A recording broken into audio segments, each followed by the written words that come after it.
Green, advance. Okay. Hi, everybody. Good evening. Okay. So, Miko Pisu Napio Nitise Kasun. My name is Jason Berg, and I am Cream AT from here. It's so good to be home. Kinanaskamatin, thank you to those that have prepared the way for us to do this work and those that have come to witness today. Respect and gratitude to the elders and ancestors where you are. As noted, I'm from here. I'm so happy to be here. I currently live and work in Takaranto, the place where the trees meet the water. And that is the traditional territories of the Haudenosaunee, the Huron-Wendat, and the Anishinaabe. So today I'm going to present images and speak to work that I made actually in grad school. So it's really awesome to revisit this work. I think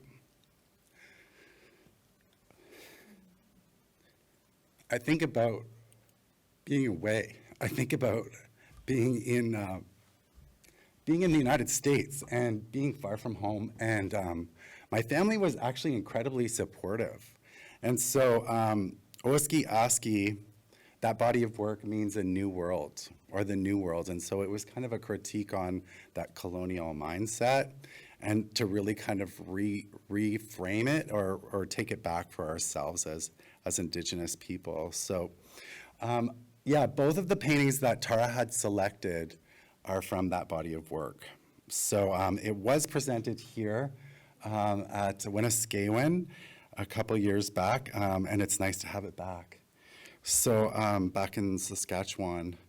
So when I think about this work, I think about, the very first class I had, we took on the reading Art in the Age of Asymmetry, and that was written by Timothy Morton. And it was really interesting how these ideas of the Anthropocene really felt like Indigenous ways of understanding. And so as I spoke to those things, it was really divisive in class because people just took great offense that I would challenge the Western canon.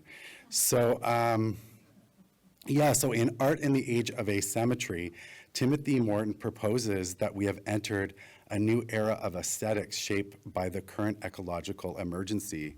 So Oski Oski is an abstract body of work that considers a disconnected rapport with the environment as a result of misdirected human desire. The sky, animals, and land are processed through technology and are transformed as flesh, fauna, and playful apparatus. So here we see another view of the work. So within the conceptual spaces of art production, what defines the subject of abstraction?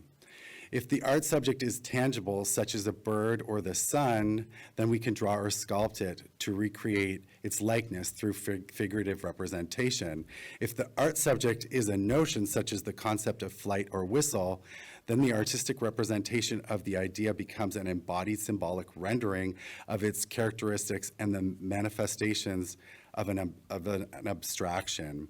One can obscure or reinterpret something that is representational or apply a new metaphorical symbolic designation for a visual representation of an object, and through this process propose an abstract conceptual interpretation of something that is tangible.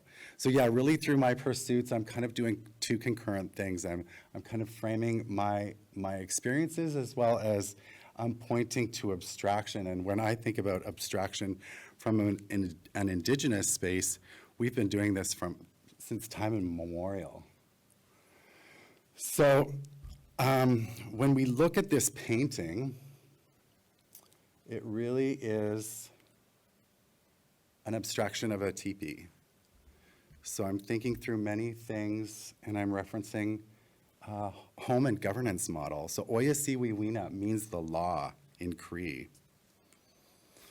So yeah, so there's so many places we could reference. When I think about scholarship, I learned these things, these lessons, these teachings from my family and in community. But now it's great to see our Indigenous scholars move forward and publish things. So I've gotten into the practice of acknowledging those people that are chronicling the work in an academic way.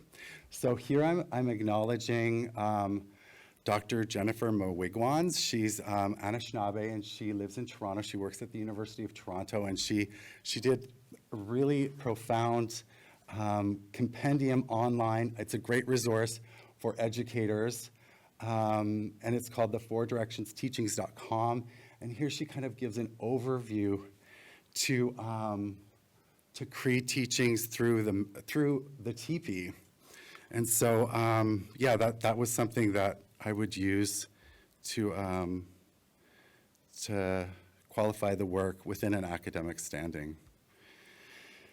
I think, so we're going to move into Wakasam, which means along the shore. And so, it was really amazing to be at Rutgers in New Jersey. And so many things happened in the production of this work. My studio got flooded, and there was this opportunity where I could have literally asked for thousands of dollars because some of my work got damaged, but I didn't feel like I wanted to go through that or challenge the university in that way, although my professors were like, they could cut you a check if you wanted. I just felt like, no, I can work with this somehow. It was meant to be. So over the water damage, I started to put these shots of spray paint over top of this black field with that blue gesture. And I really started to think about beadwork. Then I was on the phone with my aunt from Big River. So my Aunt Helen, she managed the healthcare facility in my mother's home community where she grew up in Big River. So we spent many, many hours talking on the phone, and this work was realized. So when I think about Along the Shore, I think about where I grew up as a child in Prince Albert or Big River. So it also points to object-orientated ontologies. So that also is part of the discussion around the Anthropocene and how we as humans have disturbed natural order. So when all three of them are lined up, there's three of these circles, which means so many more things than just triple O's, but it also kind of pointed to those spaces as well. So I want to thank you so much for your time.